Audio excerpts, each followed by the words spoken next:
প্রথম আসমানে গেলেন। প্রথম আসমানে যাওয়ার পরে সেখানে একজন নবী আছে। কি আছে? একজন নবী আছে। সেই নবীকে জিবরিল আলাইহিস সালাম বললেন, আপনি সালাম দেন। কাকে? বাবাকে সন্তান সালাম দিবে, এটাই তো নিয়ম, ঠিক কিনা বলেন? আবার বাবাও সন্তানকে সালাম দিতে পারে কি পারে না? হ্যাঁ, অবশ্যই পারে। কথা বলবেন আপনারা। বিশ্বনবী সাল্লাল্লাহু আলাইহি ওয়াসাল্লামকে ডেকে বললেন, জিবরিল আলাইহিস সালাম, আপনার বাবা, আপনি সালাম দেন তাকে। বাবার নাম কি বলেন? সবার বাবার নাম কি? আমাদের বাবার নাম কি বলেন? আদি পিতা বাবার নাম কি? আদি পিতার নাম কি? আদি পিতার নাম কি? হ্যাঁ, আদম আলাইহিস সালাম। আদি পিতার নাম হলো আদম আলাইহিস সালাম।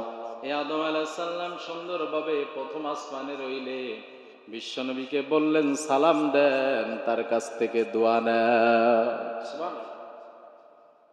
বিশ্বনবী সালাম দিয়ে দিলেন। আবার সংক্ষিপ্ত পরিসরে বলি, দ্বিতীয় আসমানে নিয়ে গেলেন। দ্বিতীয় আসমানে আরেক নবী আছে।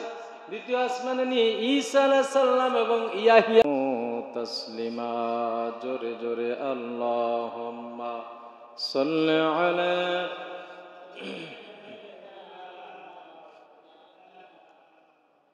ওয়ালা আলি সাইয়্যিদিনা। কাফন আমার আপন, কবর আমার ঘাটি, ওই কবরে যেতে হবে, রইবে না কেউ সাথী। কাফন আমার আপন, কবর আমার ঘাটি, ওই কবরে যেতে হবে, রইবে না কেউ সাথী। থাকতে হবে নিরালায়, একা একা বাসতলায়, চতুর্দিকে রবে শুধু মাটি, চতুর্দিকে রবে শুধু মাটি। কাফন আমার আপন, কবর আমার ঘাটি, ওই কবরে যেতে হবে, রইবে না কেউ সাথী। আল্লাহুম্মা সাল্লি আলা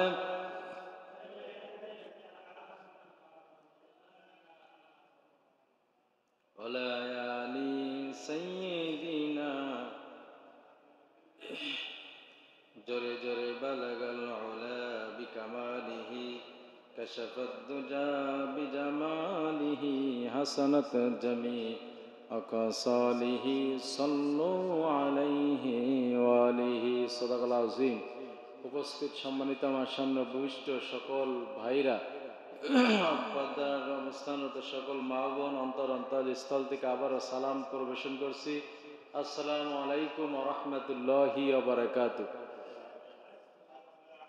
এই পৃথিবীতে সব মানুষের সাথে কিছু না কিছু রিলেশনশিপ করার, যোগাযোগ করার একটা সম্পৃক্ত হওয়ার মাধ্যম থাকে। কি থাকে? মাধ্যম, যেটাকে আরবিতে মারফাত বলা হয়। একজনের সাথে আরেকজনের সংঘর্ষ, একজনের সাথে আরেকজনের সম্পৃক্ততা, যোগাযোগ, রিলেশন করার জন্য আমরা মোবাইল ফোন ব্যবহার করি, তাই না? আমরা ফ্যাক্স ব্যবহার করি, টেলিফোন ব্যবহার করি। এরপরে আমরা চিঠির মাধ্যমে আদান প্রদান, আছে না নাই? একজনের সাথে আরেকজনের যোগাযোগের মাধ্যম হচ্ছে এগুলা। কিন্তু আল্লাহর সাথে যোগাযোগের বান্দার মাধ্যম আছে না নাই বলেন? আমরা এসেছি, আমাদেরকে সৃষ্টি করেছেন কে? আল্লাহ। তাহলে তিনি সৃষ্টি করলেন, সে আল্লাহর সাথে যোগাযোগের মাধ্যম আছে না নাই? সে আল্লাহর সাথে যোগাযোগ হয় আমাদের প্রতিদিন 5 বার। কয়বার? 5 বার। আজকের আলোচনার বিষয় নিয়ে এসেছি আল্লাহর সাথে সরাসরি যোগাযোগের মাধ্যম নিয়ে আলোচনা করব। কি নিয়ে? সরাসরি যোগাযোগের মাধ্যম। এখানে কোনো মারামারি নাই, কামড়া কামড়ি নাই, কোনো হিংসা নাই, বিদ্বেষ নাই। যে যে অবস্থায়, যে কোনো জায়গায়, যে কোনো সিচুয়েশনে, যে কোনো বাড়িতে, যে কোনো জমিনে, যে কোনো জায়গায়, যে কোনো কাজ করা অবস্থায় তার সাথে যোগাযোগ করা যায় কি যায় না বলেন? হ্যাঁ। আর সেই যোগাযোগের শ্রেষ্ঠ জায়গা হচ্ছে মসজিদ। শ্রেষ্ঠ জায়গা কি? মসজিদ। এই যোগাযোগের মাধ্যম আল্লাহ তাআলা আমাদেরকে দিলেন। কেন দিলেন? যেন আমরা তাদের সাথে আমরা তার সাথে যোগাযোগ রেখে আমরা যেন পথভ্রষ্ট না হয়ে আমরা সেই জায়গায়, কোন জায়গায়, সেই জান্নাতে আবার ফিরে যেতে পারি। এই জন্য আল্লাহ তাআলা আমরা যেন পথচ্যুত না হয়ে যায়, আমরা যেন সিরাতাল মুস্তাকিমের পথে থাকতে পারি এবং আমরা যেন তার সাথে সদা সর্বদা যোগাযোগ রেখে আমরা যদি আমাদের জীবনটা পরিচালনা করতে পারি, তাহলে কবর, হাসর, মিজান, ফুলসিরাত সব জায়গায় যিনি আমাদেরকে তার সাহায্যের হাত বাড়িয়ে দেবেন তিনি কে? আল্লাহ পাক রব্বুল আলামিনের জন্য সুন্দরভাবে বললেন, এই যে মাধ্যমটা, এই যে যোগাযোগের মাধ্যমটা, এটা আল্লাহ রাব্বুল আলামিন আমাদেরকে দিলেন। কিন্তু কেমনে দিলেন? আল্লাহ পাক রব্বুল আলামিন বিশ্ব নবী সাল্লাল্লাহু আলাইহি ওয়াসাল্লামের মাধ্যমে আমাদেরকে যোগাযোগের সুন্দরভাবে এক মাধ্যম দিলেন। সেই মাধ্যম হলো পাঁচটা। কয়টা? পাঁচটা।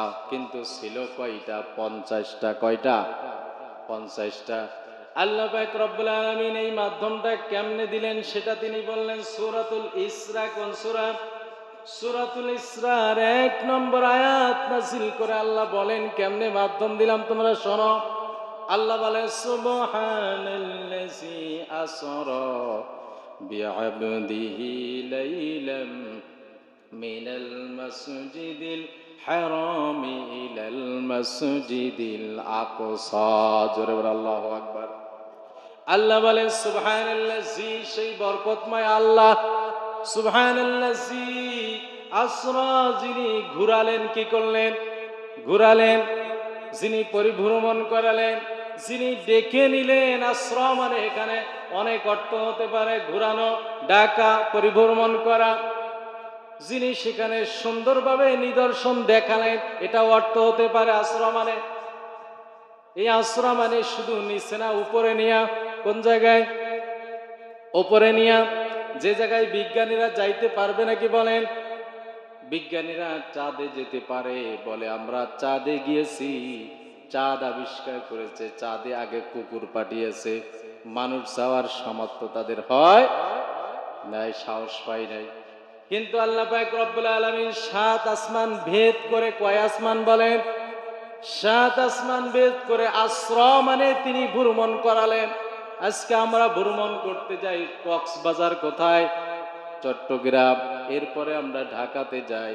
এরপরে বেশি টাকা থাকলে দুবাই যাই, আরো বেশি থাকলে সিঙ্গাপুর চলে যায়, আছে না নাই? কিন্তু সিঙ্গাপুর যাওয়া সম্ভব, ঢাকায় যাওয়া সম্ভব, কক্সবাজার যাওয়া সম্ভব, চিটাগাং যাওয়া সম্ভব, কিন্তু 7 আসমান ভেদ করে উপরে যাওয়া সম্ভব নয়। কিন্তু সেই অসম্ভবকে যিনি সম্ভব করে বিশ্বনবীকে ডেকে নিয়ে 5 ওয়াক্ত নামাজ দিলেন, তিনি কে? আল্লাহ পাক রব্বুল আলামিনের জন্য বললেন আসরা মানে তিনি উঠালেন। আসরার এক আসরার অর্থ এতক্ষণ বললাম। আসরা মানে তিনি উঠালেন, তিনি ঘুরালেন। বিআবদিহি, তার প্রিয় বান্দাকে। লাইলা মানে রাতে। কখন? দিনের কথা বলে নাই, রাতের কথা বলছে। রাতে ডাকলেন পরিভ্রমণ করার জন্য। মিনাল মসজিদিল হারাম, মসজিদুল হারাম থেকে ইলাল মসজিদুল আকসা, মসজিদুল আকসা পর্যন্ত। এরপর আল্লাহ তাআলা আল্লাযী বারাকনা হাওলাহু, তার বরকত দেখালেন সেখানে নিয়ে। সুন্দরভাবে আল্লাহ পাক রব্বুল আলামিন বিশ্বনবীকে যখন ডাকলেন, হে রাসূল আপনি আসেন, মন খারাপ করবেন না, আপনি আসেন আমার সাথে সাক্ষাৎ করেন। যখন বিশ্বনবী সাল্লাল্লাহু আলাইহি ওয়াসাল্লামের প্রিয়তমা স্ত্রী হারে মা খাদিজাকে হারিয়ে ফেললেন, এরপরে চাচাকে হারিয়ে ফেললেন, বিশ্বনবীর মনটা খারাপ হয়ে গেল। বিশ্বনবী কাঁদছেন। এমন সময় আল্লাহ বলে, হে নবী আপনি কাঁদবেন না, আপনার কাঁদা আমি সইতে পারি না, আপনি কাঁদবেন না, আপনি আসেন আমার সাথে আসরা করে যাবেন। আপনি কি করবেন? সবাই বলেন আসরা করে যাবেন। আপনি দুঃখ প্রকাশ করেন না। বিশ্বনবীকে ডাকলে বিশ্বনবী সুন্দরভাবে জিবরিল আলাইহিস সালামের মাধ্যমে প্রথম আসমানে চলে যান। কোথায়? সংক্ষিপ্ত পরিসরে বলি, প্রথম আসমানে গেলেন। প্রথম আসমানে যাওয়ার পরে সেখানে একজন নবী আছে। কি আছে? একজন নবী আছে, সেই নবীকে জিবরিল আলাইহিস সালাম বললেন আপনি সালাম দেন। কাকে?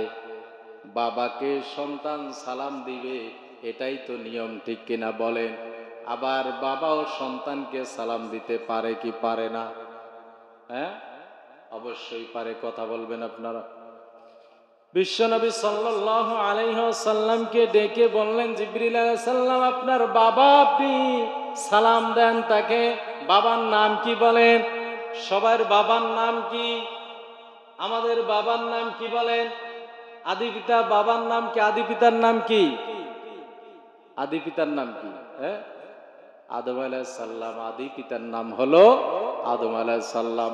এই আদম আলাইহিস সালাম সুন্দরভাবে প্রথম আসমানে রইলে বিশ্বনবীকে বললেন সালাম দেন, তার কাছ থেকে দোয়া নেন। সুবহানাল্লাহ। বিশ্বনবী সালাম দিয়ে দিলেন। আবার সংক্ষিপ্ত পরিসরে বলি, দ্বিতীয় আসমানে নিয়ে গেলেন। দ্বিতীয় আসমানে আরেক নবী আছে। দ্বিতীয় আসমানে নিয়ে ঈসা আলাইহিস সালাম এবং ইয়াহইয়া আলাইহিস সালাম, সহোদর ভাই। কি সহোদর ভাই? তারপরও সালাম দিলেন, কুশল বিনিময় করলেন। সেখান থেকে আবার তৃতীয় আসমানে যায়। তৃতীয় আসমানে যে পৃথিবীর সবচেয়ে সুন্দর একজন নবী ছিল, যাকে দেখতে যে মারামারি করত, যাকে দেখা নিয়ে আঙ্গুল কেটে বসেছিল তাও টের পাই নাই, সেই নবীর নাম কি? বলেন সবাই, নাম কি? ইউসুফ আলাইহিস সালাম। এই নবীর সাথে সাক্ষাৎ করলেন, সালাম দিলেন ভাই। এরপরে সেখান থেকে আপনার চতুর্থ আসমানে চলে যান, ইদ্রিস আলাইহিস সালামের সাথে সালাম দিয়ে সালাম কুশল বিনিময় করে এবার সেখান থেকে পঞ্চম আসমানে হারুন আলাইহিস সালামের সাথে সাক্ষাৎ করেন। পঞ্চম আসমানে হারুন আলাইহিস সালামের কাছ থেকে বিদায় নেন। বিদায় নিয়ে এবার ষষ্ঠ আসমানে যান। সেখানে সবচেয়ে একজন রাগী নবী ছিলেন, সেই নবীর সাথে সাক্ষাৎ করলেন। সেই নবীর নাম কি? মুসা আলাইহিস সালাম। এই তো মুখস্থ হচ্ছে, খেয়াল আছে আপনাদের নাকি? সেই নবীর নাম কি? মুসা আলাইহিস সালাম। যে নবীকে আপনার শয়তান পর্যন্ত দেখলে সেই রাস্তা দিয়ে যেত না, ঠিক কিনা বলেন? মুসা আলাইহিস সালামকে সালাম দিলেন। মুসা আলাইহিস সালামকে সালাম দিয়া সপ্তম আসমানে চলে যান। সপ্তম আসমানে যে আরেক নবীর সাথে দেখা হলো, যেই নবী আমাদের আদি পিতা নয়, আমাদের জাতির পিতা, সেই নবীর নাম কি এবার বলেন? সবাই বলে। ইব্রাহিম আলাইহিস সালাম। না অন্যদিকে যাবেন আবার কেউ? হ্যাঁ, জাতির পিতার তো অভাব নাই নাকি? মুসলমানের জাতির পিতার নাম কি? সবাই বলেন। মুসলমানের জাতির পিতার নাম হচ্ছে হযরত ইব্রাহিম আলাইহিস সালাম। এর ভিতরে কোনো কনফিউজ নাই। সব আবাল তাবাল জাতির পিতা বাদ, ঠিক কিনা বলেন? আমরা মুসলিম, আমাদের জাতির পিতা হযরত ইব্রাহিম আলাইহিস সালাম।